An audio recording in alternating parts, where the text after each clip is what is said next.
Hey, everybody. Happy Monday to you. Hopefully, you had a good weekend.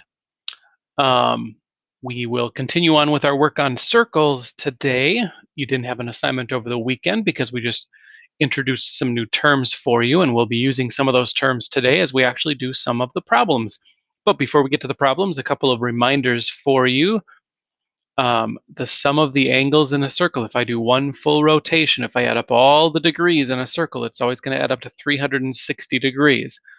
In an isosceles triangle, if I have a triangle and two of the sides are the same length, if these two sides are the same length, then the two base angles must be congruent. And we'll see why that's going to come in as a handy fact in just a couple minutes here.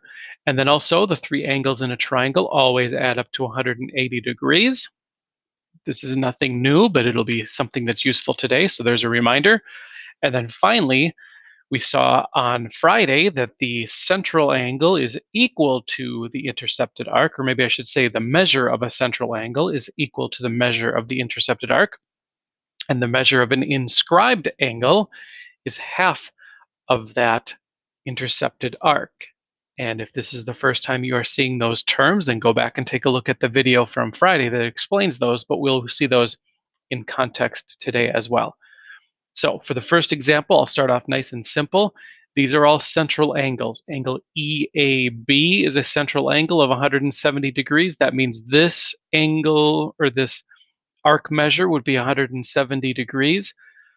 This one is 74 degrees. That means that the measure of arc BD would be 74 degrees.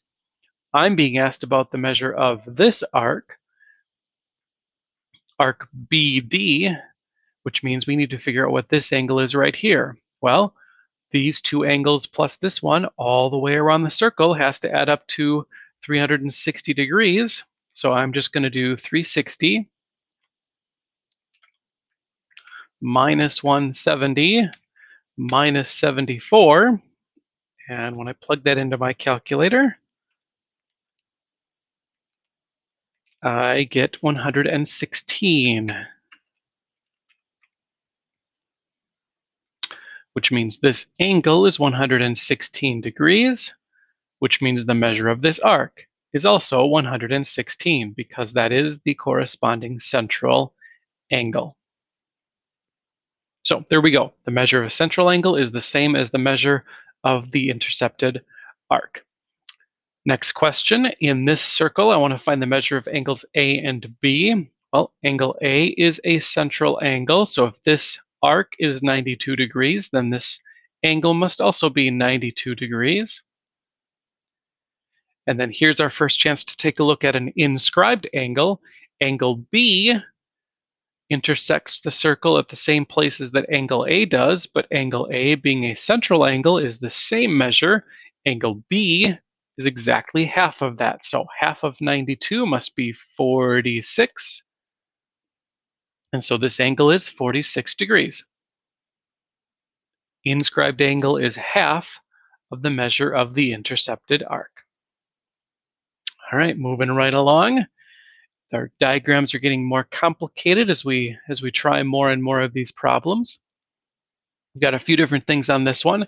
This angle BAD, is 110 degrees. I'm actually not even going to look at the question. I'm going to figure out stuff that I know first. If this is 110 degrees, that means this arc is 110 degrees because that is a central angle. This angle right here is 30 degrees. That means this arc must be 60 degrees because the angle of an inscribed angle is half of the intercepted arc. Ooh, if this is 60 degrees, that means this must also be 60 degrees because that is a central angle. And then since CD is a diameter, well, that means this total angle CAD must be 180 degrees because these two angles would form a linear pair. That means this is 120 degrees. Here's an important fact for me to point out. This radius is the same as this radius, which is the same as this radius, which is the same as that radius. All radii of a circle have the same length, which means I'm looking at some isosceles triangles, which means if this base angle is 30 degrees, then this one must be 30 degrees also. And then the same thing over here. These two angles must both have the same measure. And so if I do 180 minus 110, I get 70 degrees, which means these two angles together have to add up to 70, and each one of them must be the same as the other. So these must both be 35 degrees. And I'm finding a whole bunch of information. Ooh, if this is 110 degrees and these two angles add up to 180, that means this angle must be 70 degrees.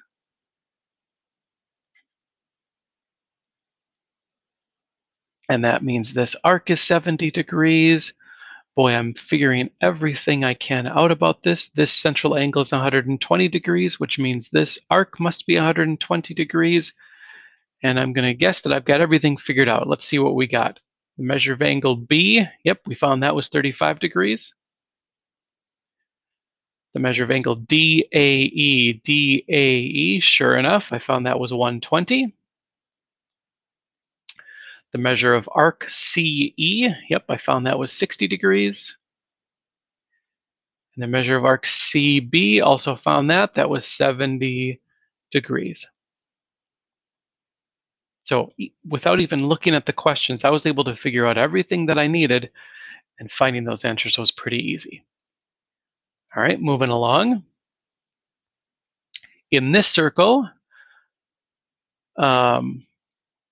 I don't necessarily have a central angle here. I don't know. This point right here doesn't look like it's the center of that circle, so I don't think this is 100 degrees. That would have to be a central angle. And again, I don't think that point of intersection, it doesn't look like at the center. It looks like the center would be around here somewhere. So I don't think I can make that assumption, but if this arc is 84 degrees, then these inscribed angles over here, angle BCD, that inscribed angle must be half of the measure of the intercepted arc. Half of 84 is 42. That angle must be 42 degrees. This angle over here, angle DEB, that's got the same property. It's an inscribed angle for this 84 degree arc, which means this must be 42 degrees also.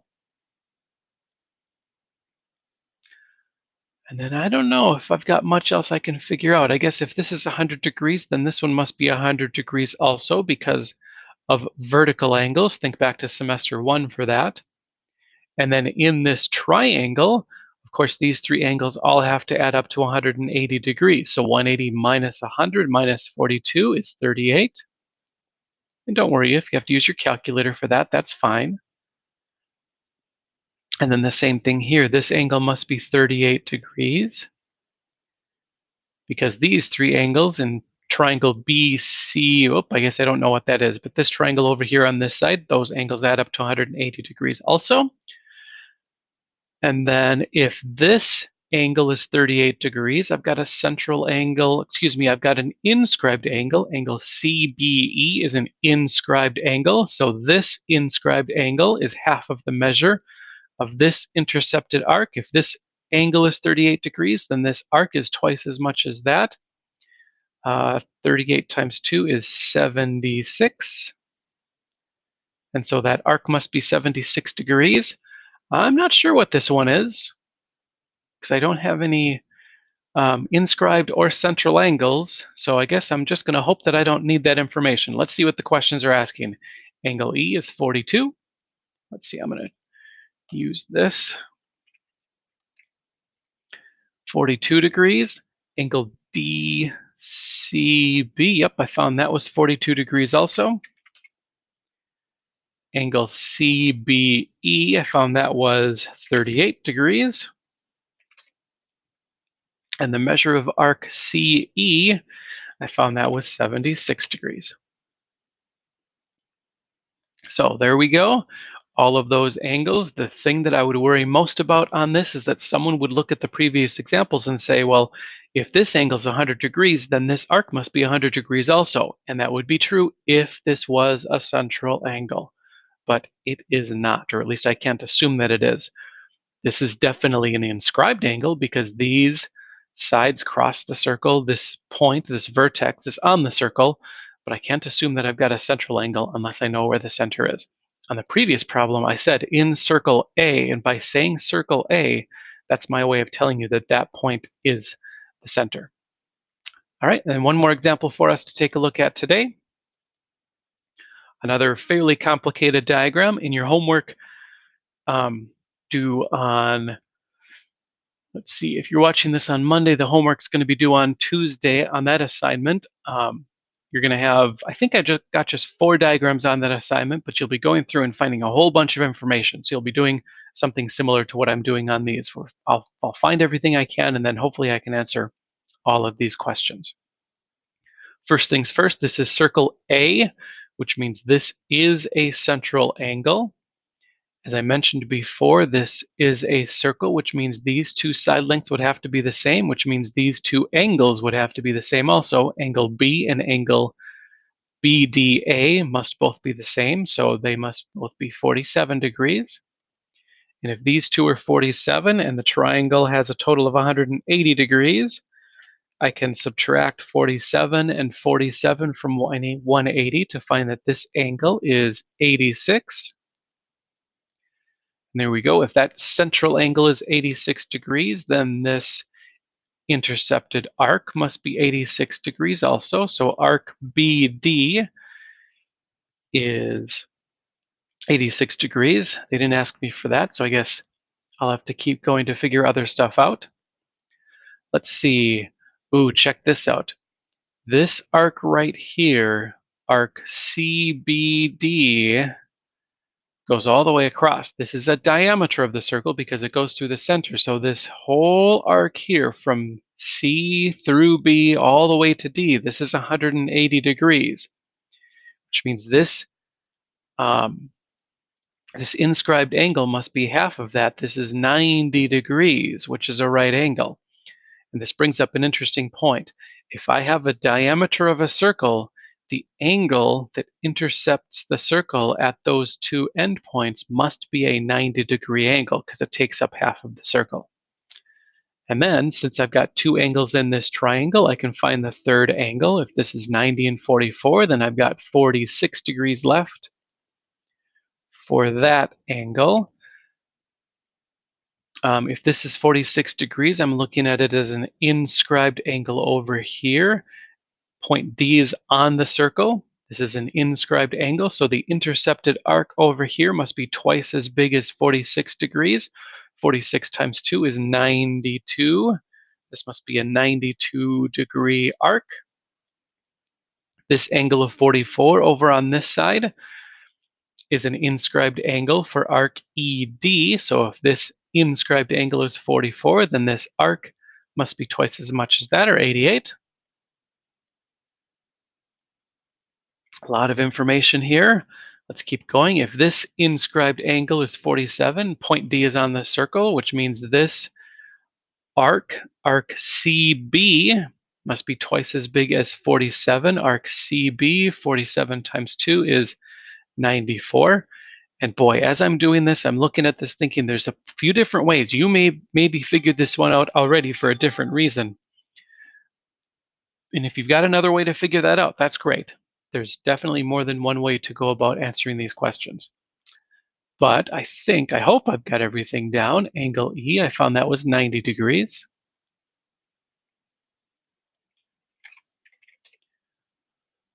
Angle CDE, angle CDE, yep, I found that was 46 degrees. The measure of arc CE, I found that was 92 degrees.